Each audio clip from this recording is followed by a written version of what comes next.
La agricultura siempre era una aventura, era jugarse la vida. Chacarero, tipo una familia de chacareros, una familia que arriesgaba todo, en épocas donde la langosta era tremenda, ¿no?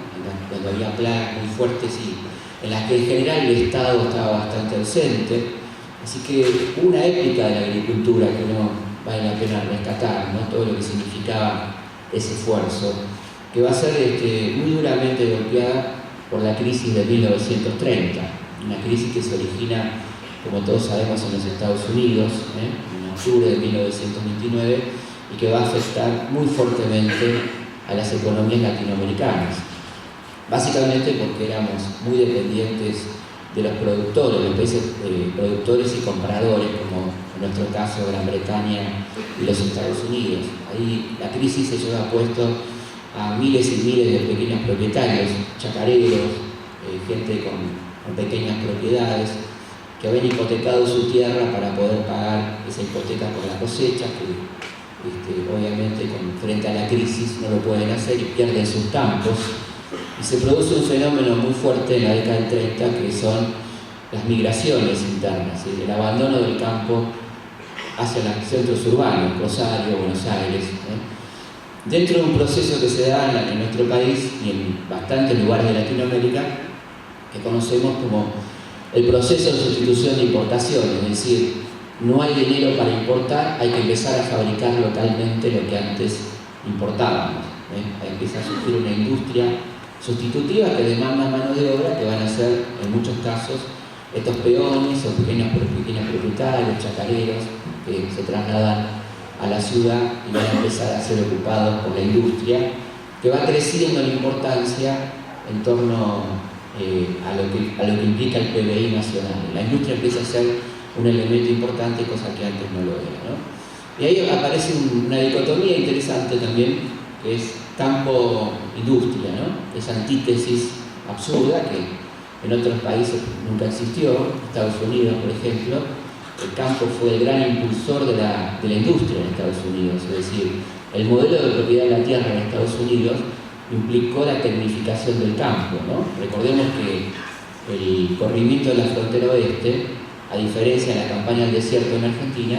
fue muy planificada y con distribución de tierra en pequeñas parcelas, de medianos y pequeños propietarios, lo cual implicaba que había un máximo de 30 hectáreas, muy poca propiedad, digamos, de lo que pensábamos en Argentina, lo cual obligaba a ese propietario a tecnificar el campo. Esa tecnificación llevó al nacimiento de una poderosa industria en los Estados Unidos, de manera tal que no hubo nunca esta antítesis campo-industria, que sí existió y aún existe de alguna manera en Argentina, donde no llega a una complementariedad total entre dos rubros que son claramente complementarios, como son la actividad industrial y la actividad agropecuaria, ¿no? Esto debería ser naturalmente así, pero es uno de los grandes problemas que tuvimos en la historia argentina. Dentro de esta crisis, quiero mencionar un punto que es muy importante, que es la salida de la crisis aparentemente para el poder dominante en este momento. Recordemos que la crisis del 30 se lleva puesto a la primera experiencia democrática de la Argentina, que son los dos gobiernos radicales, el de Hipólito Yrigoyen y el de Alvear, y el segundo gobierno de Yrigoyen, que es interrumpido justamente por el golpe del 30, y después vendrá el fraude nuevamente, el presidente Justo, y Justo de apellido nada más, ¿no? Agustín P. Justo, y bueno, la negociación de un pacto, que es el pacto Rota-Runciman, un pacto que nos ata definitivamente a Inglaterra en un momento muy desfavorable, porque Inglaterra ya empezaba a ser una potencia decadente, y luego de la crisis, Inglaterra había hecho un acuerdo con sus ex colonias y colonias, que era el Pacto de Ottawa, por el cual solamente le compraba granos y carnes a sus ex dependencias coloniales, con lo cual la Argentina quedaba fuera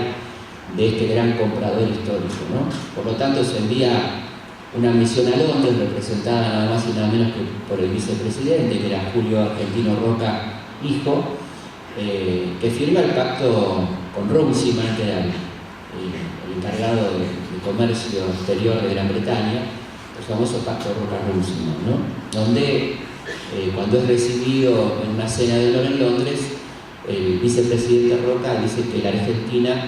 es una parte integrante del Imperio Británico, ¿no? Así comienzan las negociaciones, se imaginan cómo siguieron.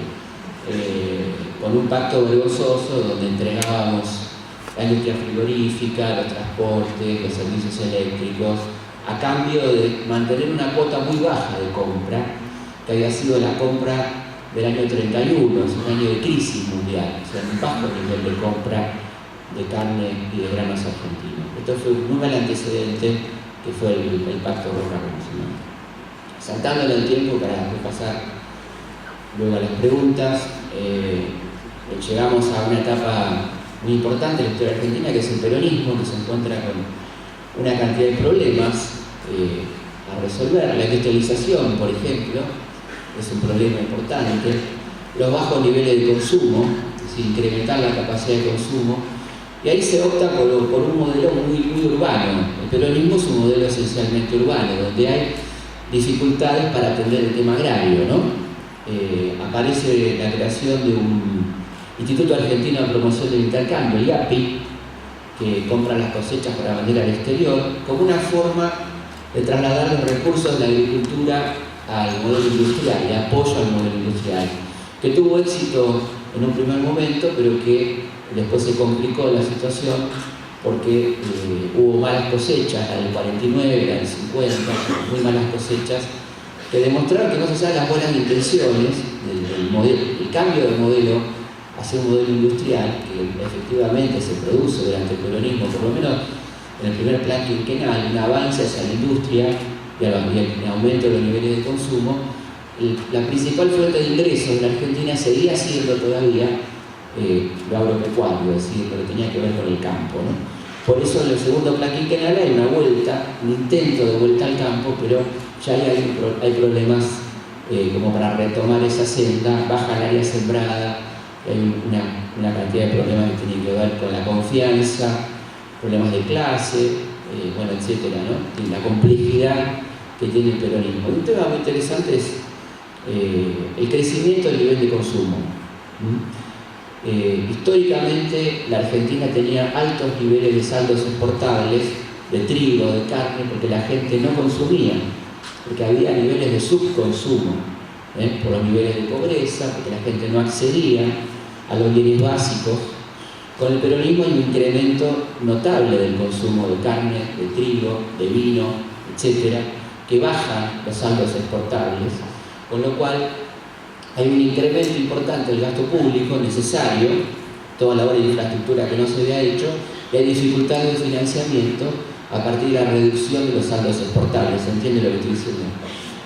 Y esto provoca también inflación. La primera inflación que tiene la historia argentina por consumo. Es la primera vez en la historia argentina que hay inflación por consumo. Antes hubo inflación más bien por especulación, devaluaciones provocadas para incrementar la tasa de ganancia de los estancieros exportadores, pero no por demanda, por consumo. Este es un fenómeno que se da en ese momento. Luego vendrá la etapa de deshacer todo este modelo de fuerte presencia estatal, con una excepción noble de una cosa positiva que hizo la llamada Revolución Libertadora, dentro de todo lo negativo que hizo, que fue la creación del INTA, ¿no? El INTA, que es un instituto realmente noble, que ha hecho mucho por todo lo que tiene que ver con la tecnificación del campo, la difusión de los conocimientos en diferentes lugares del país. Por ejemplo, es muy impresionante lo que ha hecho el INTA en el tema vitivinicultura, ¿no? El impulso a la producción de vino y a la creación y mejoramiento de la producción en diferentes rubros. Pero ahí hay una muy mala política, independientemente del INTA, una muy mala política agropecuaria de ese gobierno de la Libertadora, y perdemos en 3 años 2 millones de cabezas de ganado, por ejemplo, y sigue sin recuperarse el área sembrada todavía, ¿no? Un tema que se complejiza y que más o menos se mejora con Frondizi, donde aparecen también importantes empresas productoras de metalmecánica, tractores, etcétera, que le van a dar también. Ahí empieza un poco la idea aparentemente a concretarse de esta relación campo-industria, que van a seguir durante el gobierno del doctor Ilia, un gobierno que le da un importante impulso también a lo agropecuario, y las cooperativas, que son un actor fundamental en todo este proceso, ¿no?, de crecimiento del campo y diversificación del campo, que será parcialmente interrumpido por el gobierno de Hungría, que tiene una política bastante agresiva con el sector, particularmente con algunos sectores, basándose en una especie de eficientismo que llega, por ejemplo, al cierre de una cantidad importantísima de ingenios azucareros en Tucumán, a la imposición de retenciones y una cantidad de cosas que complicaron la vida del campo en aquel momento, ¿no? Seguirá después un proceso de cierta inestabilidad política que arranca en el 73, donde hay una primera idea de un plan trienal de vinculación del campo, ciudad e industria, que no llega a terminar de plantearse hasta el proyecto de Perón de comunidad organizada, que va a ser interrumpido por la dictadura, donde ya comienza un modelo bastante contrario al incentivo de la producción y favorable a la gran extensión agropecuaria, ¿no?, que es un modelo de Martínez de Oz de endeudamiento externo sistemático del país, desindustrialización, pérdida de fuente de trabajo, un poco lo que todos conocemos, de lo cual no podrá recuperarse rápidamente la democracia, ¿no?, más allá de las buenas intenciones de Alfonsín Griswold en ese primer año, que tiene en el año 84 un intento de volver a modificar los patrones productivos y de ingresos. Vendrá después una política muy vinculada al Fondo Monetario, creo yo que va a perdurar y se va a incrementar durante el menemato a partir de 1989, ¿no?, donde aparece nuevamente el endeudamiento, una especie de continuidad de algunas políticas previas, todo esto. Hasta la crisis del 2001, que bueno, donde tocamos fondo, donde vino el remate de campos y todo lo que ustedes conocen muy bien, ¿no?, de lo cual saldremos después con algunas políticas proactivas a partir del 2001-2003 en adelante, con sus idas y venidas, lo cual ya estamos entrando en el terreno más periodístico que histórico, no le escapo al tema, pero digo, estamos ahí como muy cerca. Pero esencialmente lo que me gustaría rescatar para terminar y pasar a las preguntas de ustedes es que la agricultura ha sido en la Argentina una épica, ¿no? Es una épica de gente que tuvo mucho coraje, que viene de aquel consejo belgraniano de implantar un modelo productivo noble, ¿no?, que arraiga a la persona, que crea poblados, que integra la sociedad. Esa es un poco la agricultura que necesita de la persona, ¿no? Y creo que este es un concepto que vale la pena rescatar en medio de tanta deshumanización que vivimos. Creo que la agricultura tiene ese punto de nobleza que siempre vale la pena rescatar. Bueno, muchas gracias y pasamos a las preguntas.